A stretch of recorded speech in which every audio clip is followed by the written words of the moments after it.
Hi guys, என்னோட பேர் வந்துக்கிறேன். நான் second year MBA hospital administration படிக்கிறேன். இன்றைக்கி நம்ம எந்த டாப்பிக்கை பற்றி பார்க்க போகிறோம் அப்படின்னா கேர் ஆஃப் பேஷண்ட்டை பற்றி நம்ம பார்க்க போகிறோம். வாங்க பார்ப்போம். கம்ப்ளீட் பேஷண்ட் கேர் அப்படின்னா ஒரு பேஷண்ட் உள்ளே வரதுலேருந்து வெளியில் போகிற வரைக்கும் இல்லாமல் கண்டினியூஸாக அவங்கள ஃபாலோ பண்ணி கேர் கொடுக்குறது தான் பேஷண்ட் கேர். பேஷண்ட் கேரில் எதெல்லாம் உள்ளே வரும் அப்படின்னா ஃபிசிக்கல் நீட்ஸ், அதுக்கடுத்து hygiene, eating and drinking, rest and sleep, அப்புறம் மொபைலிட்டி, அதுக்கடுத்து டாய்லெட், கம்ஃபோர்ட், அதுக்கடுத்து சேஃப்டி, அதுக்கடுத்து மெடிக்கேஷன் மேனேஜ்மெண்ட். இது எல்லாமே சேர்ந்தது தான் கம்ப்ளீட் கேர்.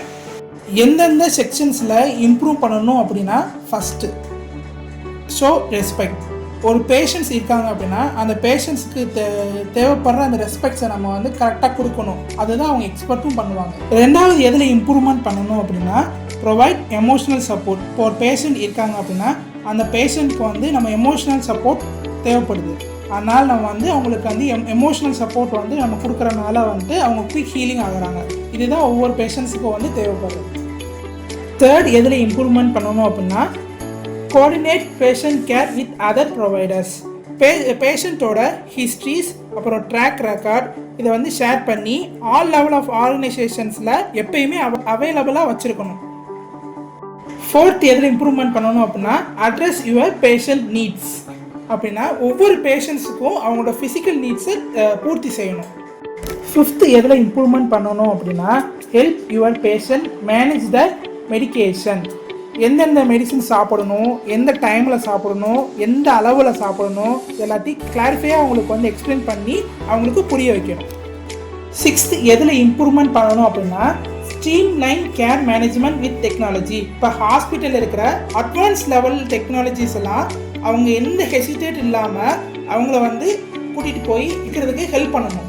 செவன்த் எதில் இம்ப்ரூவ்மெண்ட் பண்ணணும் அப்படின்னா feel like reduce administrative burden. பேஷண்ட்டை இங்கே போய் ரிசீவ் பேமெண்ட் பண்ணுங்கள், அங்கே போய் டெஸ்ட் எடுங்க, இப்படி சொல்லி அவங்க பர்டனை இன்க்ரீஸ் பண்ணாமல் அவங்களோட ட்ரீட்மெண்ட்டை ஃபஸ்ட் ப்ரியாரிட்டி கொடுக்கணும். எயித் எதில் இம்ப்ரூவ்மெண்ட் பண்ணணும் அப்படின்னா involve patient family members and friends. இப்போ பேஷண்ட் இருக்காங்க அப்படின்னா அவங்க ட்ரீட்மெண்ட்டில் இருக்கும்போது அவங்க ஃபேமிலி மெம்பர்ஸை பேச ஆசைப்படுவாங்க.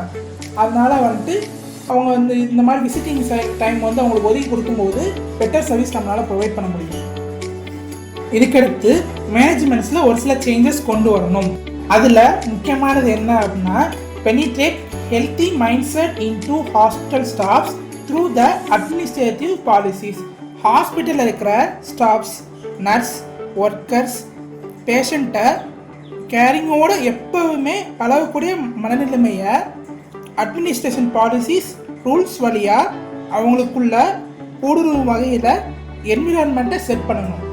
இந்த இம்ப்ரூவ்மெண்ட்ஸ்லாம் ஹாஸ்பிட்டலில் மேனேஜ்மெண்ட் லெவலில் அப்ளை பண்ணும்போது ஹாஸ்பிட்டலோட க்ரோத் ஆட்டோமேட்டிக்காக இன்க்ரீஸ் ஆகும். அதில் ஃபஸ்ட்டு என்ன ஆகும்னா ரெவன்யூ இன்க்ரீஸ் ஆகும். செகண்ட்னா ஹாஸ்பிட்டலோட பாப்புலாரிட்டி வேர்ட் ஆஃப் மவுத் ஆல் இன்க்ரீஸ் ஆகும். இதுதான் ஹாஸ்பிட்டல் மேனேஜ்மெண்ட் ப்ரொவைட் பண்ணக்கூடிய ரியல் பேஷண்ட் கேர்.